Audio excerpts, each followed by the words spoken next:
Well, good morning. So today I'm going to talk a little bit about determination.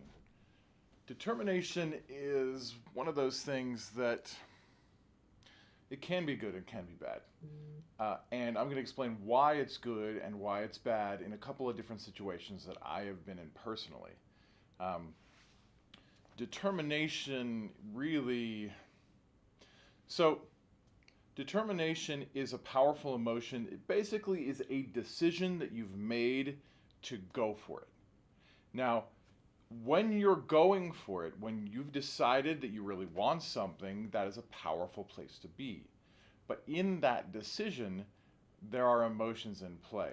Now, emotions are kind of the mix of everything we're feeling right now, and it creates everything that surrounds us. So, if you've noticed in your life, in my life, I deal a lot with computers. So, if I'm dealing with a computer and I'm super frustrated, I have to leave that and come back later when I'm less frustrated because the outcome is always bad when I'm frustrated.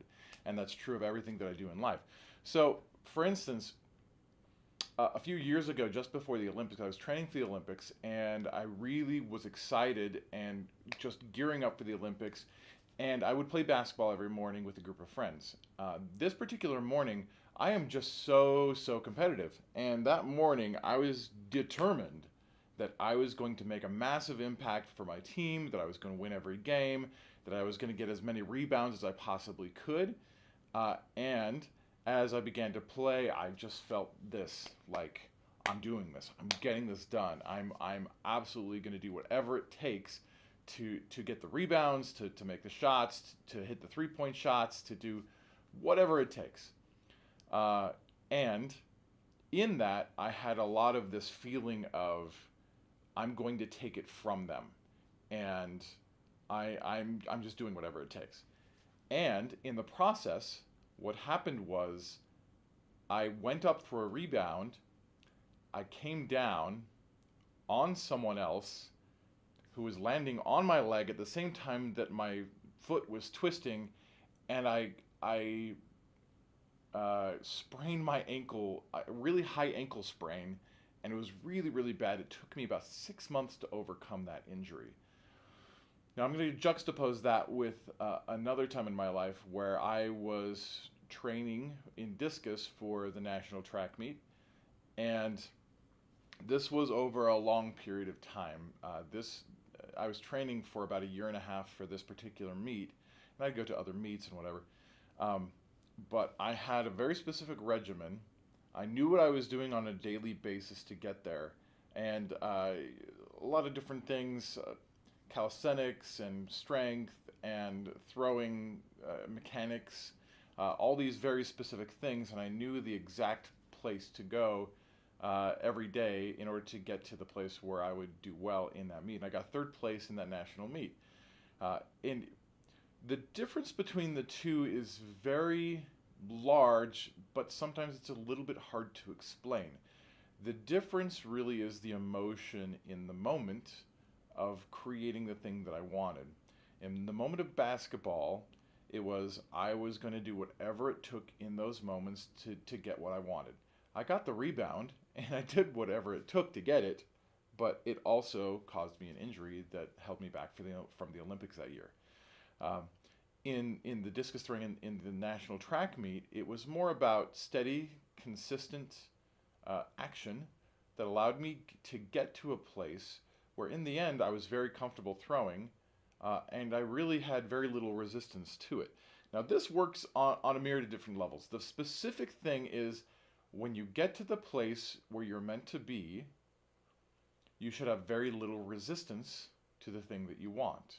In the case of my ankle sprain, I was pushing the whole time. I was going to get it. I was going to do it. I was forcing it into place. Whereas the national track meet, I was allowing it to happen. I was feeling good about things. I knew I had done the work in advance, and so I didn't have to push things at all. I was just allowing things to happen. So, I'm going to give you 3 steps to creating this in your own goals, in your own life.